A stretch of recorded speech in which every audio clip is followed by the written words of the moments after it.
Annika Savill, the executive head of the United Nations Democracy Fund. Annika, what is the Democracy Fund at the UN? I didn't know that the UN was an organization that promoted democracy. You're not alone in that perception. The Democracy Fund is a fairly new and atypical entity in the UN system. It was founded by Kofi Annan when he was Secretary General. And you used to work for Kofi? I did. I was his speechwriter for 9 years when he was Secretary General. He founded the UN Democracy Fund in 2005 with a view to creating an entity that could multilaterally provide support for democracy efforts around the world. It was actually an initiative conceived by the United States and India originally. India, as you know, is the world's largest democracy, but it did not want to conduct democracy support beyond its own borders other than through multilateral, i.e. United Nations routes. So with that initiative in mind, Kofi Annan founded the fund, which grew into a grant-making entity supporting civil society organizations around the world. And it's the only UN entity that has the word democracy in its name, and the only UN entity that exists primarily to support democracy efforts around the world. So how do you guys, and I'm sure this is something that you go backwards and forwards on, how do you guys at the UN define democracy? Because that must be a controversial term, I would guess. It's so controversial that it appears nowhere in the United Nations Charter, It's the D UN word document. that doesn't exist. Correct. Right? And not only does it not appear in the UN Charter, but many of our member states, as you know, do not embrace democracy as a form of government, yet others... Can we name any of those people? No. We can imagine them. I know you probably can't utter those names. That's correct. But I can say that of those that do embrace it on paper, yet more pay lip service to it, but do not really observe it in practice, or at least many of the sine qua non elements of democracy are not observed by those who call themselves democracy in practice. However, we are not here so much to put governments on the spot, but rather to respond to the demand side of the equation, the demand of civil society organizations, i.e. men and women on the ground, who are working to hold governments to account. That's really what the United Nations Democracy Fund works to do. Do you think it would be fair to say that most people around the world, wherever they live, every continent, do they all want democracy? It is a perennial back and forth debate that many summarize as would people rather be fed or free? Well, that's not necessarily an either or, is it? No, that's exactly what I was going to come to. But some do, in the sense that they look at China and they think that that is a society that works well in terms of economic growth in many ways, yet absolute freedom does not exist there. That is, in many people's mind, one of the ways in which fed or free has become an either or. I agree with you that it need not be an either or, and I also do believe that in the long term,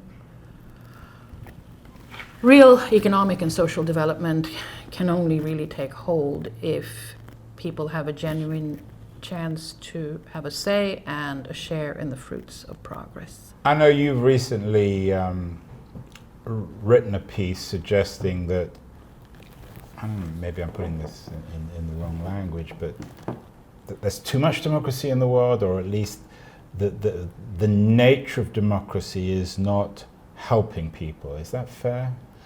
No, I think what I said was that it is increasingly a fact, I could say, that the traditional forms of democracy are not satisfying large segments of the population in many countries. They find it frustrating.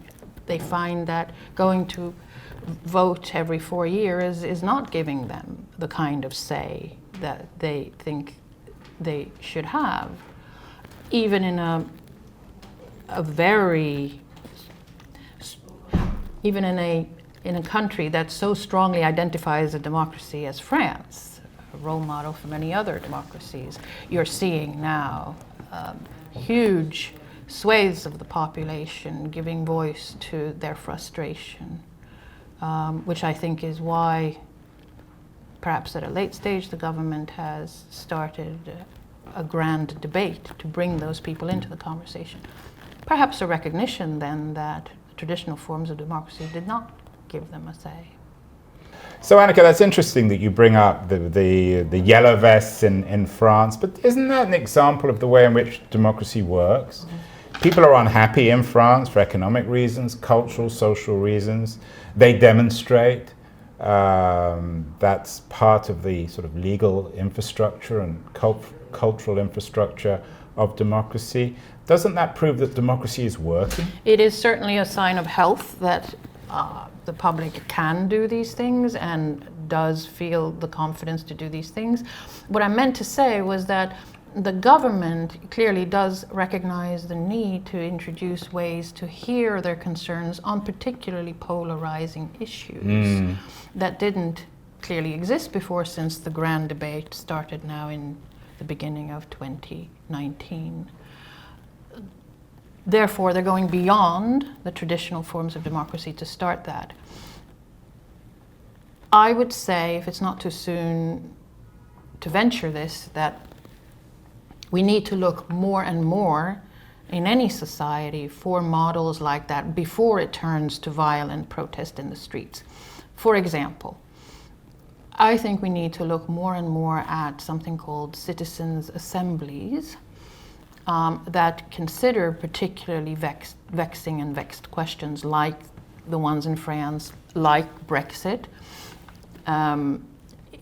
to try and consider them in a dispassionate and listening mode manner. What do I mean by citizens' assemblies? It's an example that was used, it was a system that was used, for example, in the Republic of Ireland, when they considered the extremely, for them, traumatic question of abortion legal or not. And instead of it being put to a referendum and a debate of the traditional kind where all kinds of set positions and emotions come to light. A la Brexit. A la Brexit, indeed. Precisely so. Or a la Yellow Vests, for that matter. You assemble 100 or so people truly representative of society, young, old, rich, poor, left, right, and so on, picked at random within those categories, and you put them in listening mode for several weeks, months, so that they learn the facts of the question they are considering. In Ireland it was, what does legalizing abortion actually mean? What does the procedure actually entail? What are the scientific aspects of it? What are the theological aspects of it? And that assembly then needs to sit down and deliberate this and hear each other. This is what academics call deliberative democracy. Correct. But it's also participatory. That assembly and its conclusions was why Parliament in Ireland then concluded that they would put it to a referendum. That paved the way for the referendum. And as we know, the referendum legalized the procedure. Unthinkable just a decade ago in the Republic of Ireland. Those assemblies have also been used in smaller ways in local politics in countries around the world. There was, I think it was in Melbourne, Australia, they had it about restrictions on nightlife legislation. There are some examples in Latin America. And this is a growing and promising, I think, movement now to do this. Because if you think about it, so little of political debate now is about actually hearing your opponent. You may wait until he or she has finished, but you are not ingesting what he, she is saying. This actually makes sure that you do, because you need to come up with a conclusion in writing at the end of it, which is what these assemblies had to do. Are you taking the passion out of democracy here? You know, we talked about the yellow vests. They took over the roundabouts in France. They turn them into sort of passionate places where people could exchange their views and articulate their unhappiness. If you take that conversation, put it in your deliberative democratic framework, aren't you taking the passion, the blood out of them? I think both can exist in parallel, but I am passionate about facts myself. I'm a former journalist. I want to work as much as I can for people to be able to tell fact from emotion, fact from fear. So much of what we're seeing, and you know that, is fear taking over from fact. Particularly in an age of fake news. Particularly in an age of fake news, but equally in an age of clickbait, where sensationalism is emphasized over factual reporting. I think consumers of news need to work harder to distinguish things like a proper quote from a loosely attributed position, drawing conclusions that are based on real source materials. The reader has a lot of responsibility here too. Do you think that some of the contemporary problems with democracy, the crisis, some people might say, of democracy, is bound up with all this new technology, particularly the internet and the undermining of expertise? I think it's made it easier for certain actors to dominate the debate. That's number one, and we know that. You mean people with big Twitter followers? Yes, and authoritarian governments around the world, but also non-state actors. But I also think that more and more people are coming to the debate without being properly prepared for it in terms of the consumers of news, because they are being fed tidbits without verification. They wouldn't normally sit down perhaps and read a full article in a newspaper about it, so they get a tidbit and they assume that it is something they should believe because it confirms their already held positions in many ways. That said, there is a lot of work to be done on figuring out the best way to strengthen the public's preparedness to take in news in a way that is more discerning. We are not there yet. We don't know how to motivate that process. So you run the UN Democracy Fund. You have a good vantage point to evaluate the health of democracy globally in 2019. How bad is the situation? Well, again, you could look at it two ways. You could say that compared to 50 years ago, many societies are free, but you could also say that the tendency is going, as I mentioned before, towards more and more restrictive and,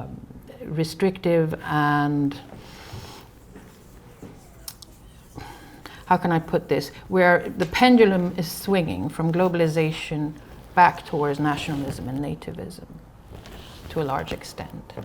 And that's not to say that there is necessarily the reintroduction of dictatorships in many societies, but there is a sort of majoritarian, self-imposed movement against liberal values. Annika, we always end our interviews with me asking for very concrete solutions to the problems of democracy. You run the fund, so you write checks to fix democracy. Give me a couple, maybe you've talked already about deliberative democracy, but give me a couple of very concrete ways that you think democracy can be strengthened around the world, given the climate of globalization and the pushback on it. So I'm going to say something a little bit unusual on that. First, I've talked about citizens' assemblies. I'm also very interested in the question of language groups' connectivity with the world around and society in a particular country. What do I mean by that? That are there some language groups that make a society more connected with the world at large and therefore better built for democracy? Conversely, are there some language groups that are so self-contained that those living in it are caged in a linguistic echo chamber and therefore stuck in a sclerotic system.